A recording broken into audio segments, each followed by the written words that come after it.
siang murid-murid. Hari ini murid-murid sangat bersemangat sekali untuk belajar. Semangat Pak. Alhamdulillah. Untuk mengawali kegiatan belajar hari ini kita berdoa menurut agama dan keyakinan masing-masing. Berdoa mulai.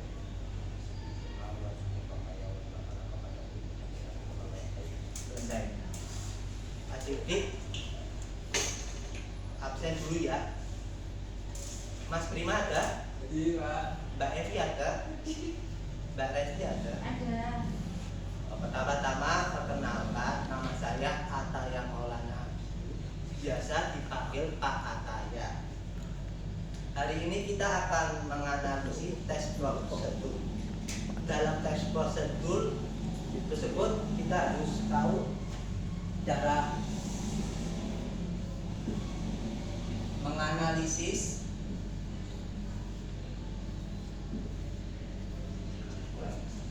kurang besar ya?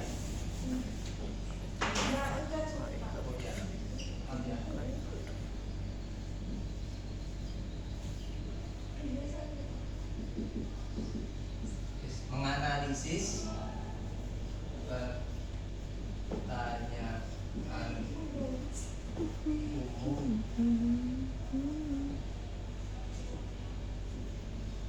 dalam rangka atau tahap-tahapan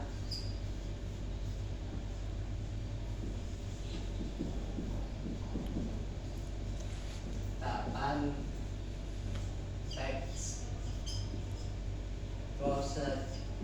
prosedur dalam bidang pekerjaan.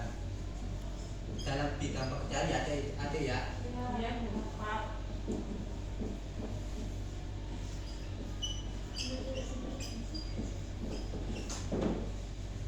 Ini ya. Mula-mula kita Menganalisis atau menganalisis? ini menganalisis nih, menganalisis. Oh maaf.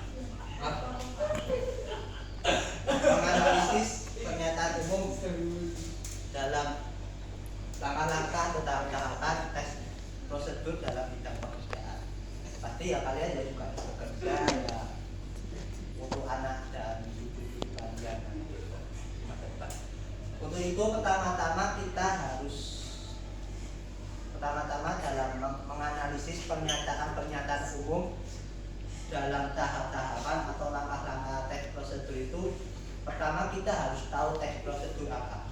Tes prosedur yaitu menjelaskan langkah-langkah atau tahap-tahapan yang sesuai prosedur dalam tujuan orang itu tercapai. Misalnya prosedur dalam pembuatan KTP, prosedur pembuatan SKCK, dan prosedur pembuatan SIM. Semisal ya, kalau kita mau membuat SIM itu harus memulai prosedur-prosedur dari awal hingga akhir. Semisal kita harus tes rambu-rambu lalu lintas. Kalau rambu-rambu lalu lintas kan harus dihafalkan dulu. Misalnya kalau ada tanda strip kita harus berhenti. Kalau misalnya ada lambang belok kanan harus kita belok kanan. Kalau misalnya ada belok kiri, belok kiri. Tapi harus berhati-hati, kan yang menilai itu Pak Polisi. Yang kedua, kita harus mengendarai sepeda motor yang dianjurkan oleh Pak Polisi dekat ruang lapangan kantor polisi tersebut dengan baik dan juga benar dalam tekniknya sesuai prosedur. Dan kalau itu sudah dijalani, semoga nanti murid-murid Bapak akan mendapatkan SIM dengan baik, supaya kalau murid-murid mendapatkan SIM nanti bisa pulang ke kampung dengan selamat, biar tidak ketilang atau gimana. Bisa kerja kelompok dengan jauh, misalnya ke pantai atau gimana. Misalnya kalau murid-murid mau melanggar, nggak mau membuat SIM, nanti takutnya naik motor sembarangan, nanti takutnya ketilang. Nanti kalau kita ketilang, yang rugi itu bukan murid-murid tapi orang tua harus membayarin kalian uang itu, kan membayarin ketilangan itu kan agak rugi besar gitu, nggak bayar uang jajan gitu loh. Kalau uang jajan kan minimal paling 10.000, 15.000. Tetapi ini kalau hilang kan bisa 100.000, 300.000, 500.000, bahkan 1 juta. Itu nanti ya kasihan orang tua sudah membiayai sekolah, masa biayai hilang. Nah, dan kedua, menganalisis pernyataan-pernyataan umum dalam tes prosedur. Menganalisisnya itu kita harus mempunyai objek atau topik-topik dan syarat-syarat tertentu ya. Misalnya contohnya dalam pembuatan rujak. Kalau semisal pembuatannya rujak itu asal-asalan, tidak sesuai dengan menganalisis pernyataan prosedur tersebut, nanti kalau membuat asal-asalan takutnya murid-murid bapak makan nanti perutnya mules, bisa bikin buang air besar tiap kali berapa hari gitu, nanti ya takutnya nggak masuk sekolah. Nah itu solusinya kita harus menganalisis pernyataan-pernyataan umum dalam teks prosedur dengan baik. Semisal kalau menganalisis itu harus topiknya harus bagus. Misalnya dalam pembuatan rujak ya, pertama-tama tuh kita harus mengupas kulitnya terlebih dahulu dengan pelan, ya pelan. Jangan tergesa-gesa, nanti takutnya buahnya ikut terkelupas. Yang kedua, cuci buah terlebih dahulu, ya dengan baik. Dan ketiga, kasih piring dan masukkan buah itu ke dalam piring. Yang keempat, kita potong buah tersebut dengan baik secara merata. Yang kelima, kita ambil cabai terlebih dahulu secukupnya, dan nanti cabai itu dipotong-potong, yuk dimasukkan ke dalam ulekan, dan juga ditambahkan dengan gula Jawa. Gula Jawa itu secukupnya. Kalau berlebihan nanti takutnya bisa diabetes, penyakit gula kan itu kan sangat mengerikan sekali, harus secukupnya. Dan juga kita harus menambahkan garam. Garam itu juga harus secukupnya. Kalau misalnya ketambahan nanti perutnya ya akan mual, terasa asin gitu ya, secukupnya. Seperti resep dokternya, secukupnya.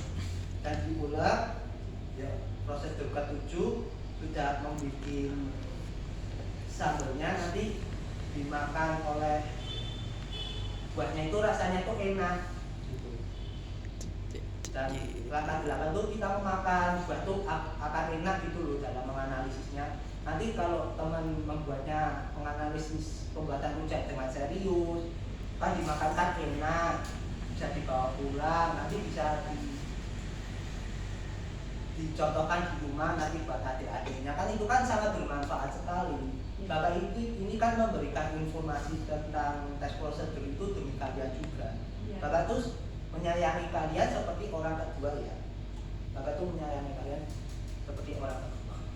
Dalam teks prosedur tersebut ada beberapa jenis, yaitu seperti 2 atau 3 langkah tunggal yang disebut dengan tes prosedur sederhana, dan juga ada 2 atau 3 langkah lebih mempunyai syarat tertentu, yaitu tes prosedur kompleks. Yang terakhir yaitu tes prosedur protokol. Tes prosedur protokol ini syaratnya tidak bisa diubah, tapi fungsinya bisa diputar-balikan. Maksudnya fungsi dari tes protokol tersebut. Dan dalam tahap teks tersebut kita harus memulainya dari teks awal dulu sampai akhir. Kalau mulainya sampai akhir ke awal itu nantinya nggak logis ya. Teks itu mulainya, teks tahap itu harus dari awal bukan dari akhir. Dan yang ketiga yaitu tanah. Tanah itu kita harus tahu, kalau membeli tanah ya, kita harus tahu isi dompet terlebih dahulu. Misalnya ya, kalau tanah itu harganya 1 miliar, di dompet kita isinya 500 juta, kan 500 juta, kan kasihan itu penjualnya, rugi 500 juta. kan penjual itu kan mempunyai anak, mau membiayai sekolah, ya kita harus memikirkan uang terlebih dahulu, ya. Maksudnya biar deal or deal gitu. Yang kedua, lihat kondisi tanahnya. Kalau kita langsung membeli nggak lihat kondisi tanah, dicek satu persatu, diteliti. Nanti kita sudah membuat rumah, fondasi dan sebagainya, langsung ditiduri, nanti ada yang retak-retak keramiknya kan repot. Nanti kita kalau mau bekerja nggak bisa tidur kan, ya kasihan kita ya harus teliti dalam menjaga kondisi tanah itu harus subur atau tidak. Dan ketiga, kita harus tahu itu sertifikat tanahnya itu asli atau palsu.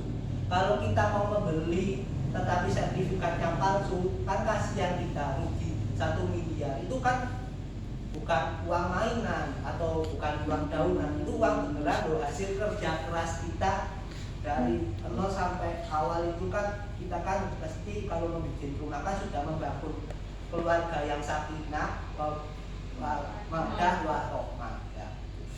Dan itu kan harus tahu sertifikat asli atau palsu. Kalau misalnya palsu kan kasihan. Kita harus sepintar-pintarnya, harus cerdik-cerdiknya dan seteliti-telitinya. Dan keempat, kita harus tahu, kita harus mengasihkan sertifikat itu ke badan PPAT, ke badan BPN. PPAT itu kepanjangannya pejabat pembuatan anggaran tanah. Dan sedangkan BPN itu Badan Perlindungan Nasional.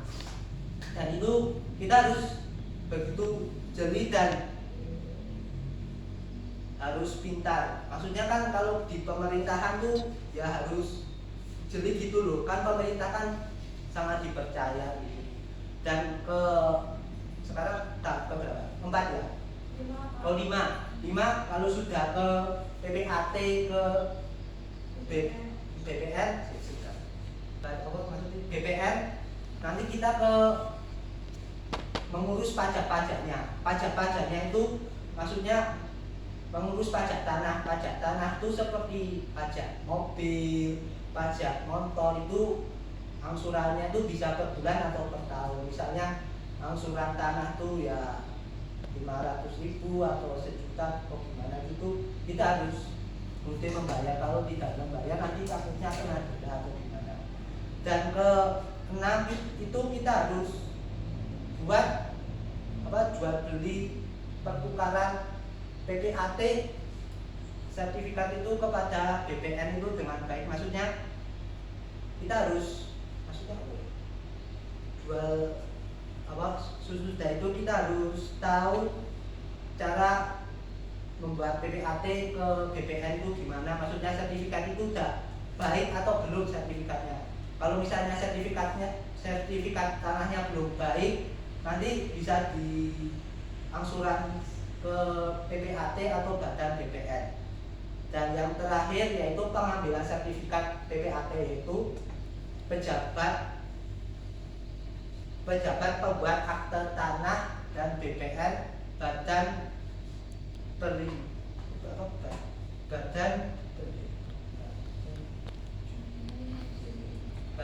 Pertahanan Nasional, ya. Dan itu maksudnya dalam sertifikat. Yang terakhir itu pengetahuan bahasa. Pengetahuan bahasa dibagi menjadi 3, ya. Dalam pengetahuan bahasa dibagi 3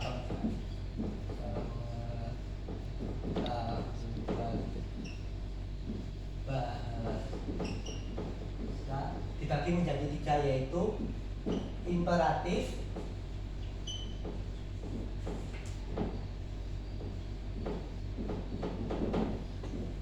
deklaratif,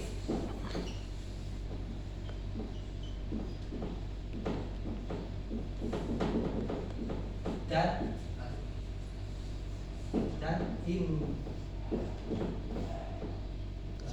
interrogatif.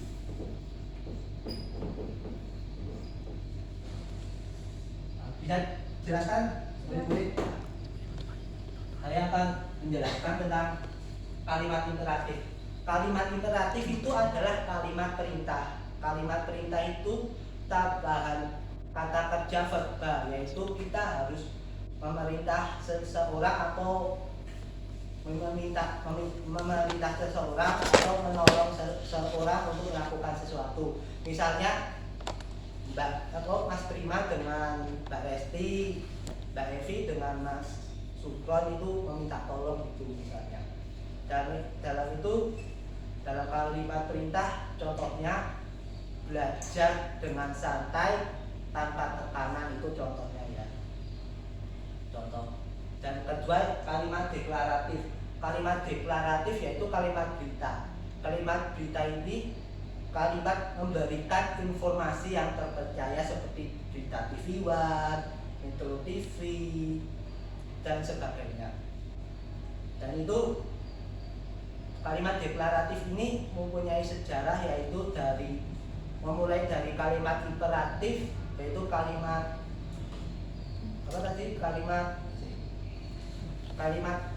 perintah dirubah menjadi kalimat berita, yaitu deklaratif dengan baik dan benar. Contohnya tadi, siswa belajar dengan santai tanpa tekanan. Berarti dalam kalimat deklaratif itu menambahi tambahan kata siswa dari contoh imperatif tersebut. Yaitu contoh deklarasinya, siswa belajar dengan santai tanpa tekanan. Yang terakhir, kalimat imperatif. Kalimat imperatif ini yaitu kalimat tanya. Kalimat tanya ini mencari informasi. Kan tadi kan kalimat deklaratif kan memberikan informasi. Dan sedangkan interrogatif, kalimat mencari informasi, yaitu disebut kalimat tanya. Kalimat tanya ini contohnya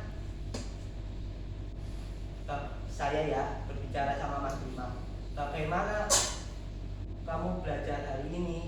Dan Mas Bima menjawab, belajar hari ini sangat santai dan tidak ada tekanan, itu saja. Dan saya akan memberikan contoh dari kalimat tersebut ya, nanti dibahas bareng-bareng. Contoh soal.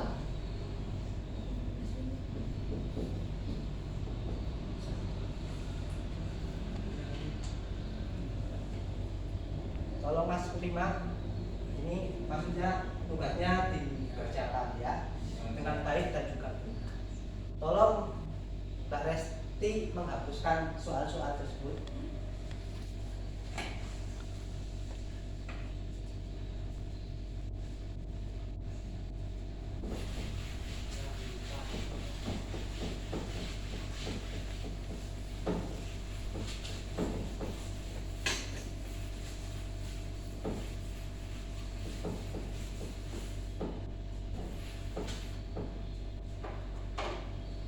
Terima kasih Mbak Resti.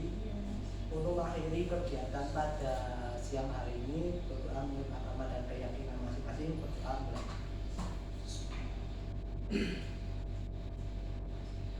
Terima kasih dari Bapak. Bila ada salah mohon dimaafkan dalam pembelajaran kami.